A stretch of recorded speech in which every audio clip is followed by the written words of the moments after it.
You're listening to the Meet the Farmers podcast with me, your host, Ben Eagle. Please remember to subscribe to the show wherever you are listening.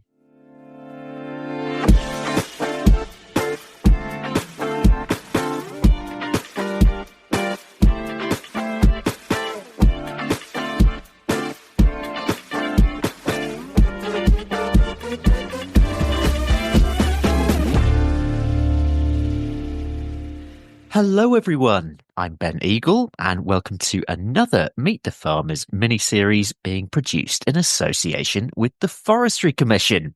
This time we're talking about agroforestry, the benefits, the practicalities and the questions our guests think that you need to be asking before committing to an agroforestry project. In this episode, we're talking about the how of agroforestry and some of the things that you should be looking out for and the questions to ask. And I'm joined once again by my co-host, James Ramskir-Gardiner. James, how are you doing? Doing great, thanks. I'm really looking forward to getting stuck into the how finally. Exactly, but it is it's a slight shame that we've come to the end of the series, but it has been really, really good. Let's go straight in and introduce today's guest. We are joined today by Tom Kemp, who is a forester based in Cornwall and is also a director and head of forestry for Working Woodlands Cornwall, a community interest company established in 2017 to improve the health and biodiversity of Cornwall's woods. The CIC also provides agroforestry services from site assessment to establishment and management. So that'll come in handy today. And I should also say that he's the lead farmer and agroforester for Four Legs Good, an 8-acre agroforestry-led pig farm in its early stages. I'm quite interested to hear more about that as well. Tom, welcome to the show. Hi, Ben. Hi, James. Thanks, Tommy. Great to have you. So, James, if someone has listened to this series and is thinking, I'm ready to try this, I want to start doing something, what do you think is the first step that they should take? For me, the first and only place you should really start is really working out what your objectives are for your agroforestry. Everything else is centered around what it is you want to achieve with it, both for yourself and also for your farm business. If I'm allowed a couple of other small steps to add on to that, absolutely talk to others. Share your ideas with your kind of fellow farmers and foresters to almost sense check what it is that you're trying to achieve. And those don't necessarily have to be your immediate neighbors. They could be farmers or foresters you admire from across the country who maybe farm in the same way as you or have the same kind of mentality towards land management. And also, don't be afraid to start small. You can get plenty of benefits from trees after only a handful of years. There's a few steps there. Tom, have you got anything to add?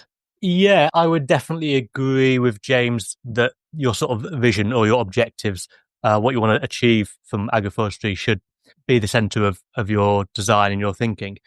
But I'm also aware it's a development process. Often that those objectives and that vision will change over time. A big part that I've experienced that develop that vision is going to see other sites, talking to other people, getting really involved in the sort of developing network of agroforesters in the UK. Most of them are more than happy to talk, sometimes at you, sometimes with you, at length about their various designs, the mistakes they've made, and it really helps develop that vision.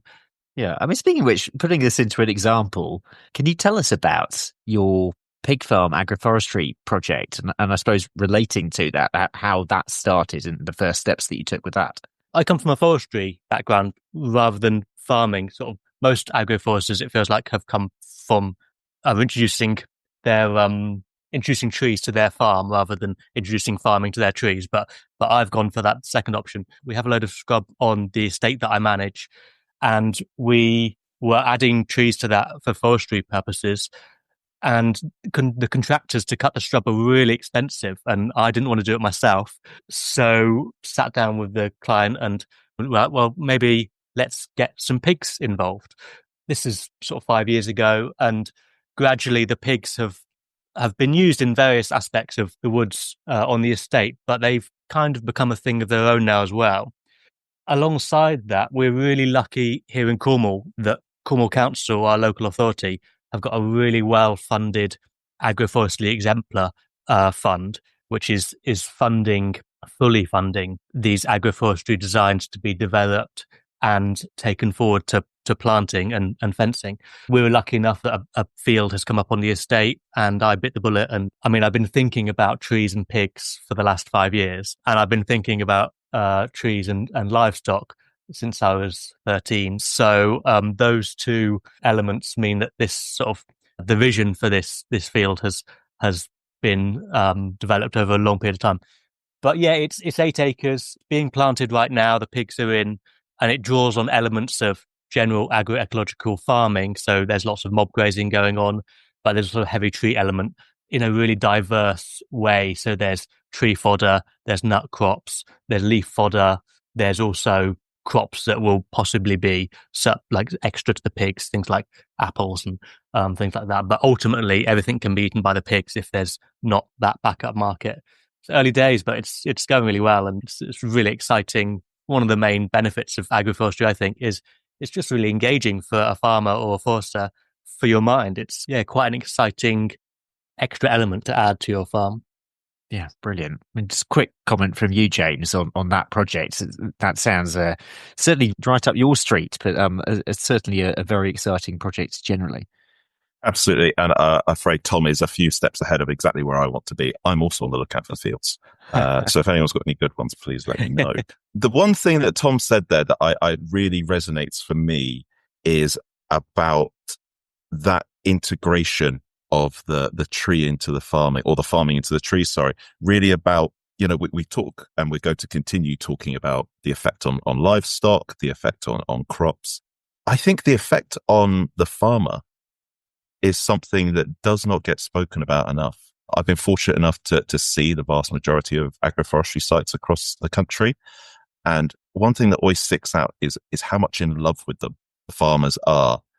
I think it's a really key, quite tangible benefit of agroforestry, especially at a time where sort of farmers are often working by themselves. There's obviously a bit of a mental health crisis in farming at the moment.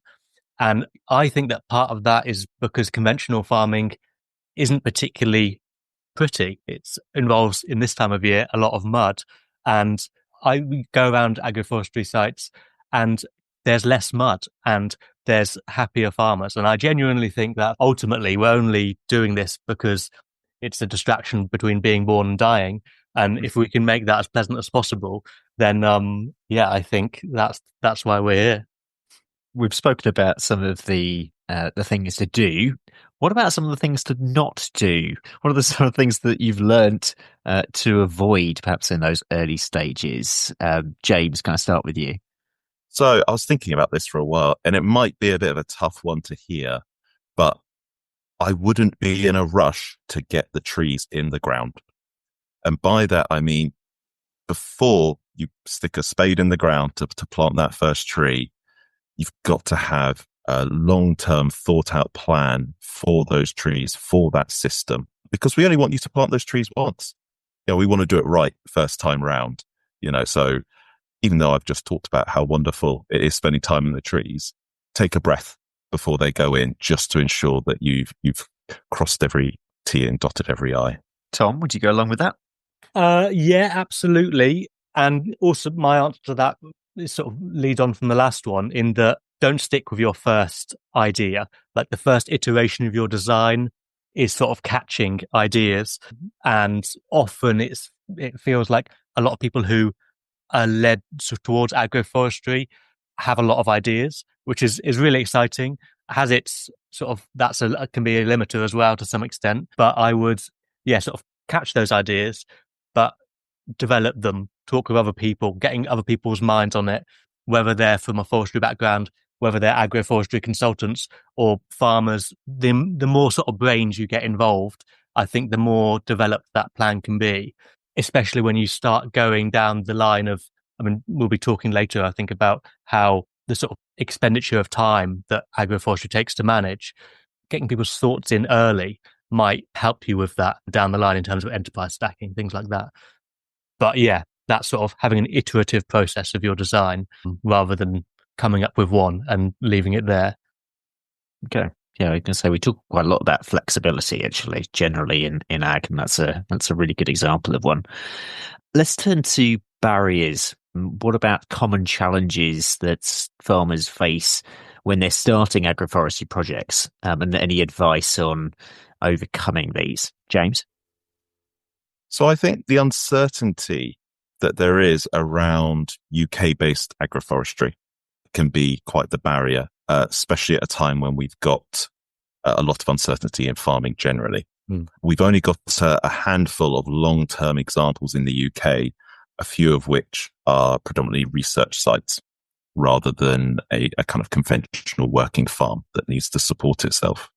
Most other kind of successful at-scale agroforestry is either on the continent or in other temperate zones such as North America or China. I found this to be quite the barrier for a lot of farmers across the country, as it's not happening in their field. It's not happening in their landscape.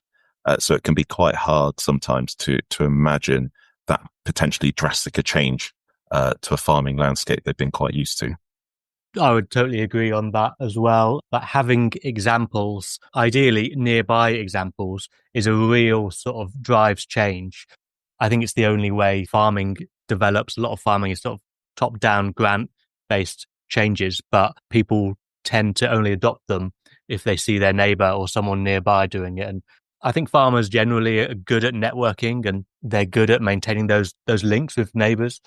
And yeah, the UK doesn't really have many places that you can get that inspiration from, and so can be slightly overwhelming if you're considering agroforestry but don't know where to sort of really begin.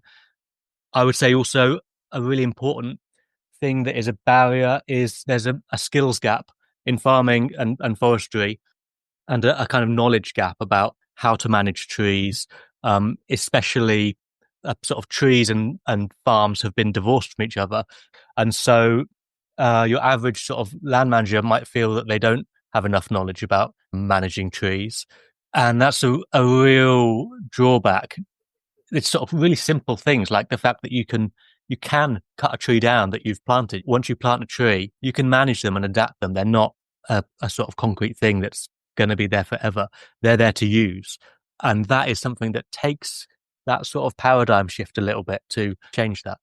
Speaking in my Forestry Commission role aspect, I definitely recognise that. And I know the organisation and the wider DEFRA family also recognise that. Hence why myself, my team and my colleagues and counterparts in Natural England now exist, thankfully, to really help start bridging that silo that's existed between farming and forestry for over a century now, really. I would say around that barrier, we've spoken about how there aren't necessarily a huge number of examples. Coming up is a really wonderful yearly event called the Agroforestry Open Weekend. It's the 16th to the 19th of May this year, where agroforestry sites across the country and even across onto the continent, and I think last year there might have even been one in North America, open the farm gates, as it were, to encourage visitors to come and generally have a guided tour around the site, talk with the farmer, talk with the agroforester about what they've learned, what they do again, what they wouldn't. It's a really wonderful weekend, and is an incredible way to go out and see the different kinds of things you can achieve.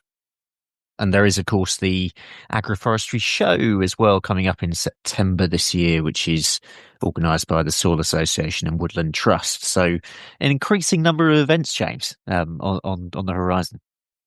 If you were so inclined, you could say it was a growth industry. Oh, very good. Walked into that one.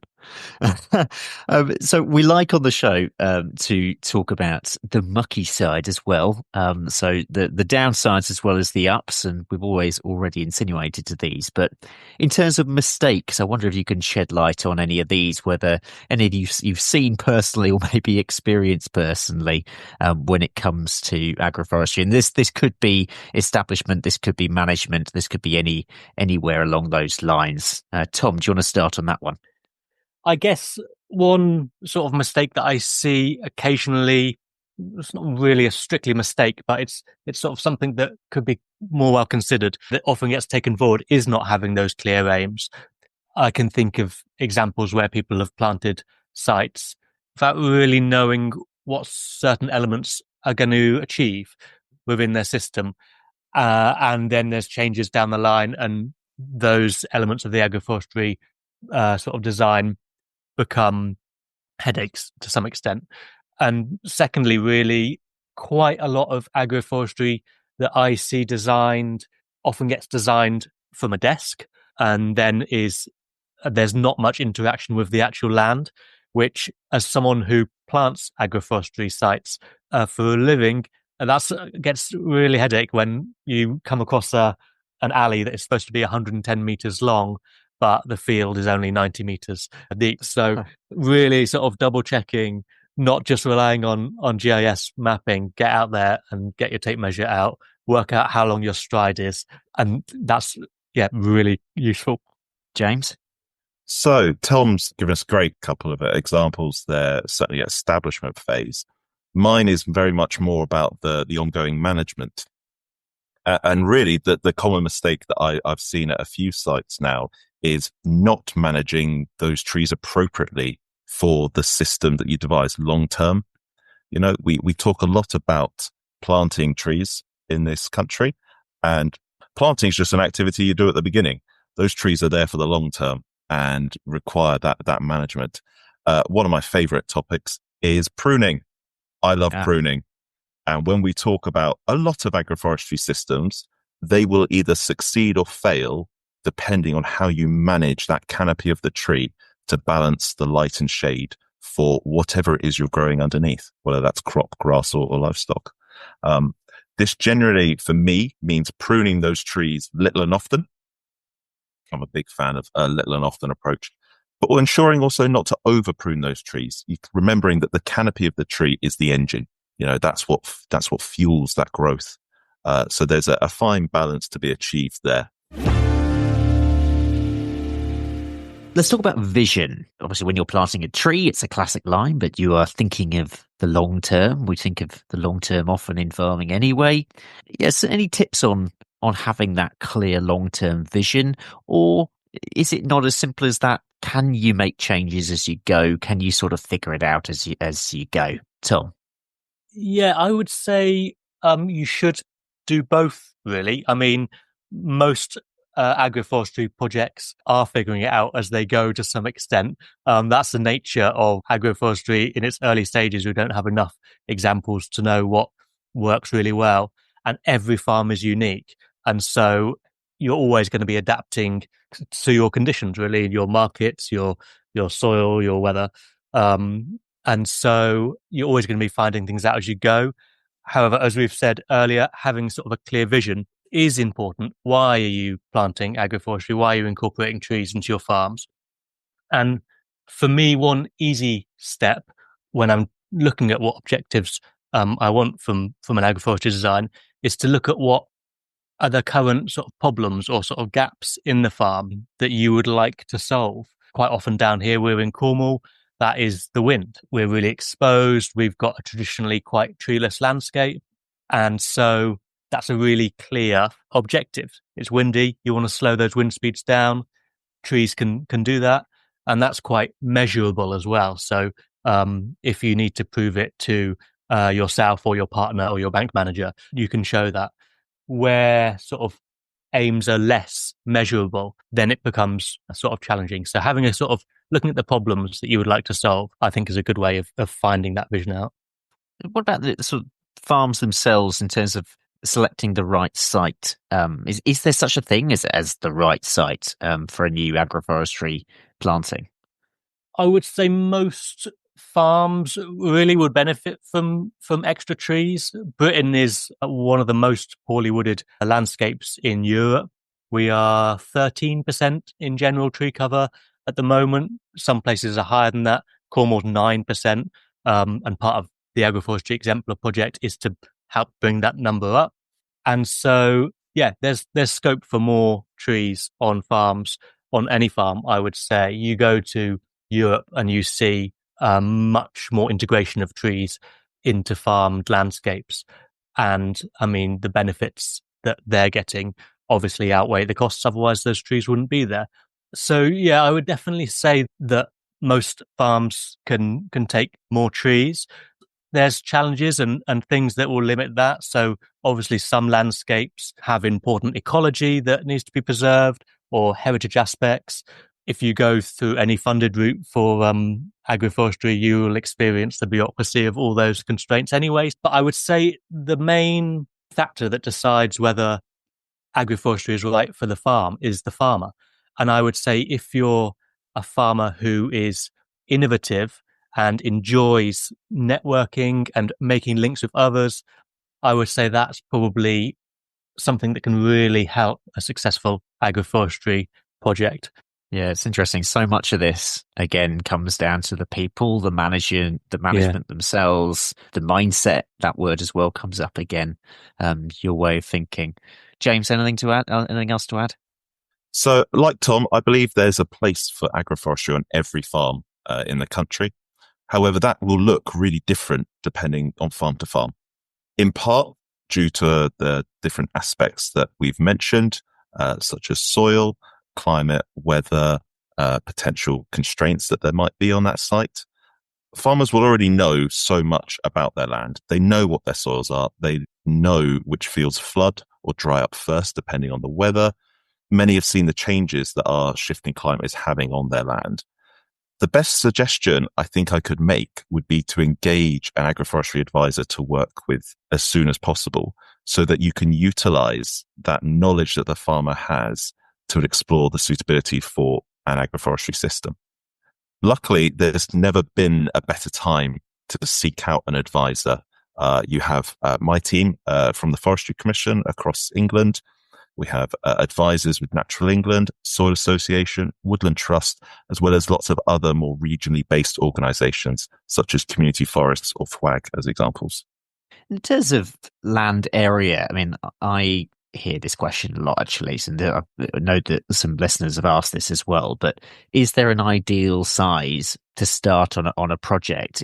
Can a site be too small in an agroforestry project? I'd say how long is a piece of string? Meaningful results are always going to depend on what your objective is and your farming practice. You could start really small and just create or reinstate hedgerows across your farm. These will massively increase the connectivity for nature across the farm, as well as providing lots of shelter for your crops and animals. That takes up barely negligible percentage of the land across the farm. You could also implement systems that only have a minimal amount of change acreage-wise to the farmland, but significant results. You could focus on unproductive corners across the farm, whether they're too small for your machinery or generally too wet. And I know almost every farm has got either one of those. Productivity-wise, you'll get positive shelter benefits from trees up to 10 times the height of that tree. Again, both for arable crops as well as for pasture and for livestock. Stephen Briggs' farm in Cambridge is a really good example of this. Stephen's planted a silver arable system, which is a great example, as the rows with the trees in only take up about 8% of the field there. So 92% of that field is still being cropped as normal. However, his productivity has gone up to 140% compared to the 100% he was receiving initially just from the crop. So quite a small amount of land changed, but really quite significant outputs from that. Yes, Stephen was he was episode 17 of Meet the Farmers, way back in, I'm looking at it now, May 2018. Be interesting to go back to that recording and see how his system has changed since then.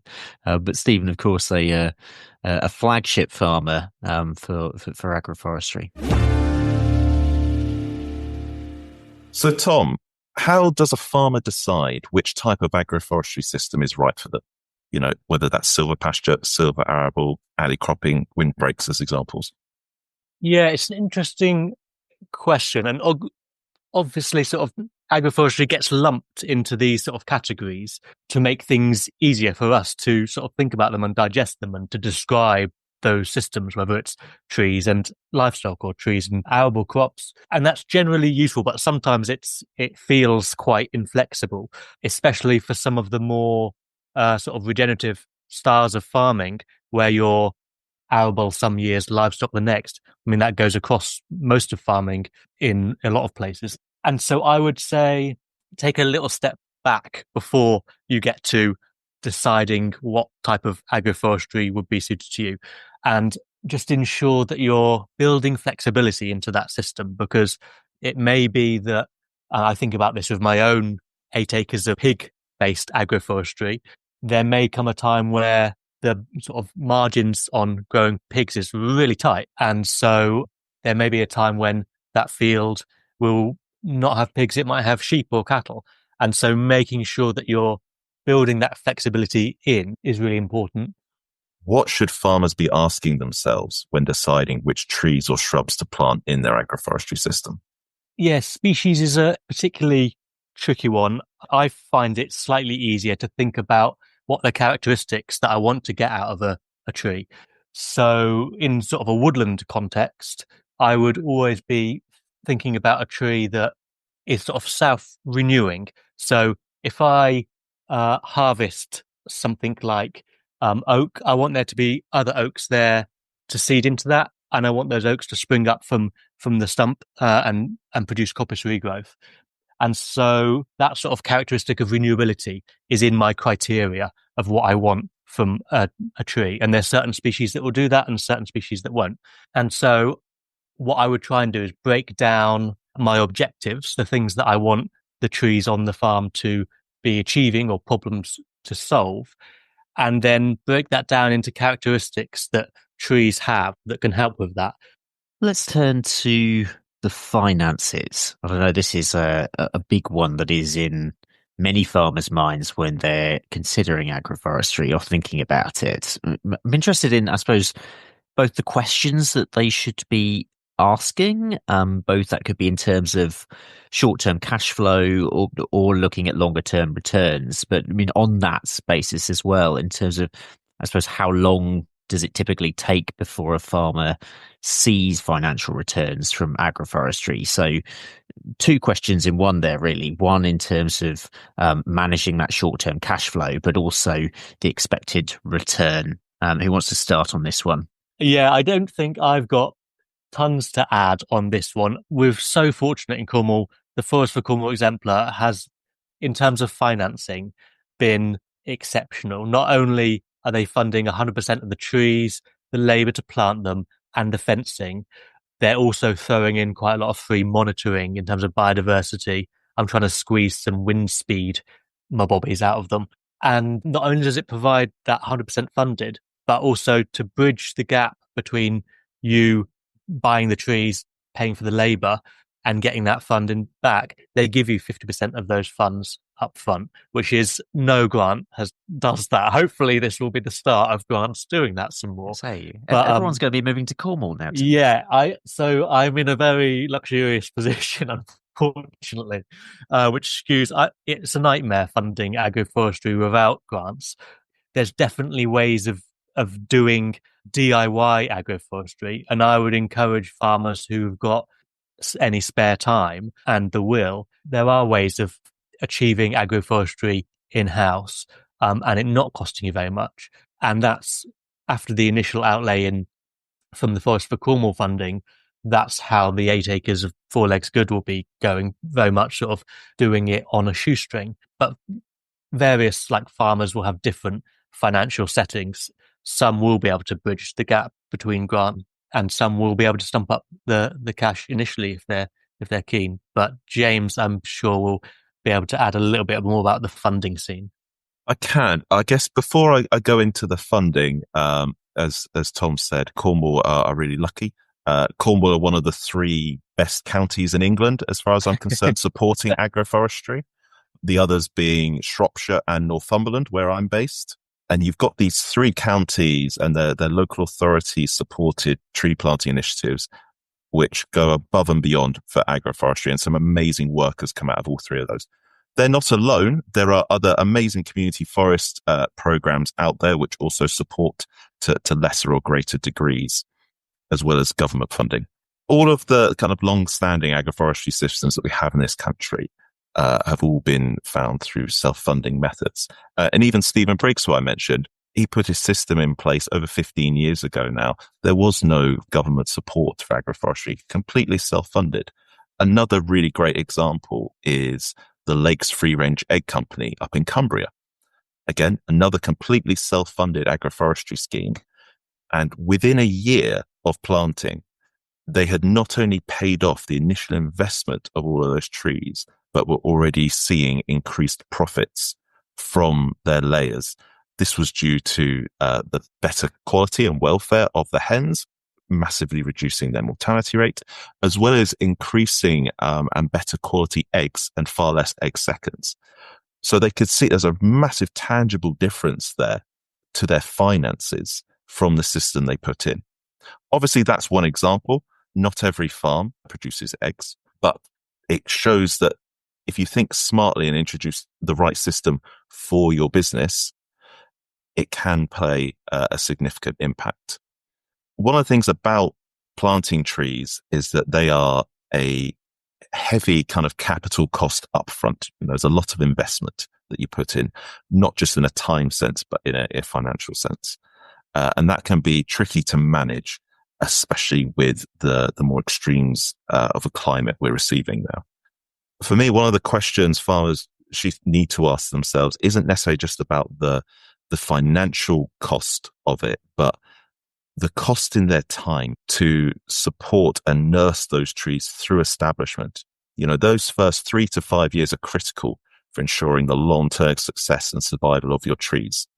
If you haven't got the time or the ability to support those, that for me would be more of a warning necessary than a financial aspect.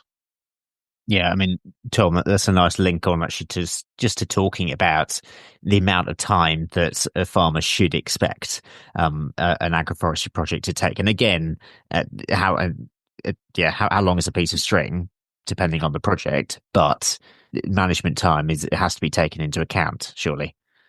Yeah, absolutely. I would always encourage people to use their agroforestry design process to also try and streamline some of the aspects of their farming. With agroforestry, there's often a fencing element. It's sort of good time to sort of reassess how you farm. And for me, when I'm designing an agroforestry plan, I want to build in ease of management and ease of farming into that plan. And so that should hopefully make your farming more efficient, make your processes a bit more efficient so that the extra management that comes with having trees is far outweighed by the benefit.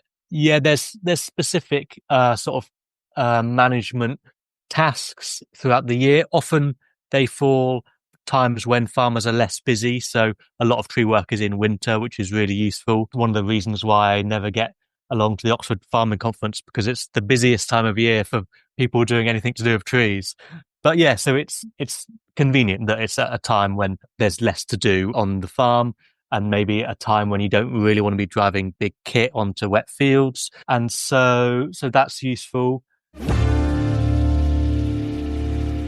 Just wanted to talk about, and again, this is more on the planning side, I suppose, but also sneaks into management as well. In terms of pests, diseases, weather risks, that kind of thing. When you're planning an agroforestry system, is there anything that you can do to help mitigate those in the long run? Is this a case of failing to plan well? You're setting yourself up to fail if you don't plan well at the beginning? Yeah, in terms of like resilience of the system, as a forester with a forestry hat on, resilience is the word of the moment. Woods and trees and all other environments really are under immense threat, not only from tree diseases coming in from outside, but the weather's getting more variable, getting more extreme. So yeah, it's a real challenge to design woodlands or agroforestry systems that have inbuilt resilience. However, diversity really is key. Diversity in terms of species. So making sure that you're not putting all your eggs in one basket. Here in the southwest, there's a lot of Phytophthora ramorum kicking around, a tree disease that affects larch, but also affects chestnut. So we're planting some chestnut here, but we're not relying on it, and we're not making it a major component. and also sort of diversity in terms of age and management. So in a woodland setting, we like to see diverse age ranges of trees. How that translates to agroforestry, James might be able to add on, but essentially making sure you haven't got an age class monoculture probably is sort of going to help towards that resilience against pests, disease, climate. James, do you want to come in on that? I mean, we spoke a lot with John in the last Forestry Commission series on resilience. Yeah, resilience, as Tom said, is the word of the moment, and rightly so. We are in such I was going to say perilous state. That's maybe slightly over-egging it, but we are thinking as an industry, we are thinking really seriously and taking it a really serious subject. As Thomas said, plant mixture of species. I'm a big proponent of assisted migration, which is where you are planting plant stock from a degree or two further south than you're currently planting it, following the most likely predicted trends in change of climate for our country. So in the southwest where Tom is, that might be looking at potentially northern parts of France as a foresight to what that climate might be in the next 30 to 50 years. For myself, up in the north of England, is looking more down to the Midlands or to the south to see what our climate might be. I'm not certainly not suggesting you plant only stock from that. Again, it's about getting that mixture, because there's a lot of benefit and a lot of proponent for using locally based and sourced trees. You know, they're from that area, they work on those soils, they work in that climate, they work in that landscape. I'm a big proponent of mixtures. I like a mixture of species, I like a mixture of provenance, and certainly a mixture of canopy. How that works in what can be quite highly managed and regimented agroforestry systems, I think is going to be a really fascinating thing to explore over the rest of my career. I was discussing with a farmer the other day how we could effectively create a continuous cover agroforestry system, but based in tree rows in a field, which is not the normal place you generally think of. And it's just about getting that mixture and that long-term rotation. Yeah, that could be done for sure. That would be great. I would add one more note to that is not to be afraid of novel species. There's been a really strong sort of native broadleaf narrative for the last 30 years in woodland creation and forestry. And that has translated a little bit into agroforestry. Agroforesters tend to think a bit further afield in terms of novel species. Most of our fruit trees aren't strictly native, but there's some really exciting species that are complete aliens to the UK and yet fit in well with our ecosystems and with our agricultural systems as well. I think the important note to follow on from what Tom said there about novel species is that when we especially look at invasiveness of a species, we tend to mostly think about it in a woodland context. And that's not strictly what we're really talking about when we talk about agroforestry. I think it's really important to note that the way that land is managed, not just the tree, but the area around the land, can have a massive impact on the perceived risk of species. I would be remiss if I didn't mention not to contact John from last season or his fellow colleagues in the resilience team within the Forestry Commission if you have questions about novel species and their best application. Let's talk about people. And we have alluded to this a few times, I suppose, before, both in terms of the potential skills gap for farmers, because evidently historically they haven't been focused on trees, but I'm also interested in perhaps that wider support network that farmers can build around them. This is going to depend on a county by county basis, I'm guessing, in terms of your support networks, but there will be, such as the Forestry Commission, there will be national networks as well. Just your thoughts on organisations, people to surround yourself with, I suppose, when you're planning an agroforestry project.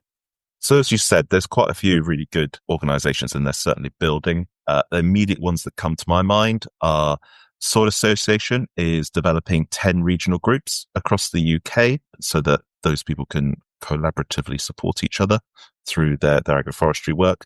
Land Workers Alliance has a really active and engaging group of foresters, farmers, agroforesters, land workers, growers, horticulturalists, you name it, they've got it if it's around land work. And that is one of the most welcoming and supportive organisations I've certainly dealt with. The Farm Woodland Forum is a great resource and a collection of resources. It started off initially maybe with a slightly more academic skew, but as agroforestry has picked up pace in the country, its membership is growing and becoming really more diverse. So you've got a really healthy balance there of academics, advisors, as well as practitioners, which I find to be some of the most amazing kind of site visits and discussions I've been on around agroforestry. We're going to have to start to round this up. But before we do, James, especially, I want to ask you about the F word, funding, to support agroforestry plans. What are some of the avenues that farmers can go, I suppose, for advice on funding or funding itself? With the introduction of the Environmental Land Management Scheme by DEFRA recently, we've had a really exciting opportunity to build a brand new bespoke agroforestry grant scheme. You can access this through Countryside Stewardship Higher Tier. All of this grant is managed in partnership by the Forestry Commission and our colleagues in Natural England. And that in itself is a really valuable partnership as we bring lots of knowledge and experience from both the tree-focused world and the agri-environment focused world together to help applicants achieve what it is that they want to achieve. The funding covers capital for creating and managing and protecting an agroforestry system that you put in, as well as that revenue funding for the long-term upkeep of that system, as well as hopefully softening a bit of the uncertainty that there might be around potential revenue returns from that agroforestry system. To access this, you go through a kind of a planning process with my team of agroforestry officers across England. This, again, is a funded plan, which will help support you and work out what your objectives are. We spent a lot of time talking about that is the starting point, is work out what you want to achieve from this. This plan and the team and all the other organizations that advise that we've mentioned can help you work that out, put it down into the plan, design a system that fits for you that will then support your application through the funding. Super. And I should just say, any Forestry Commission info, we've got links to those in the show notes, so check those out. I've got just one final question to ask both of you, which I think is probably the most important question of the mini-series so far. If you could plant just one type of tree on every farm in the UK, what would it be and why? James, I'll start with you. See, the glib answer would be the right tree.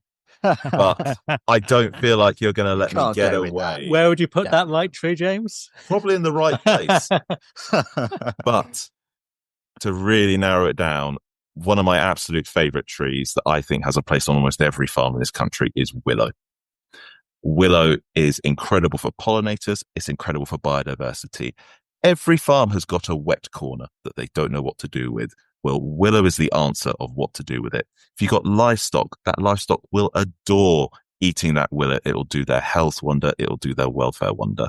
And I think the concern around willow and land drains is maybe potentially slightly unfounded. If your drains drain, willow isn't going to clog it up. Super. It's a vote for willow from James. Tom, where are you going? I had written down willow too for my first answer, but I'm going to go with my second, which is with a huge caveat that it's not for all soils or all sites, but it's Robinia pseudoacacia black locust, an American tree.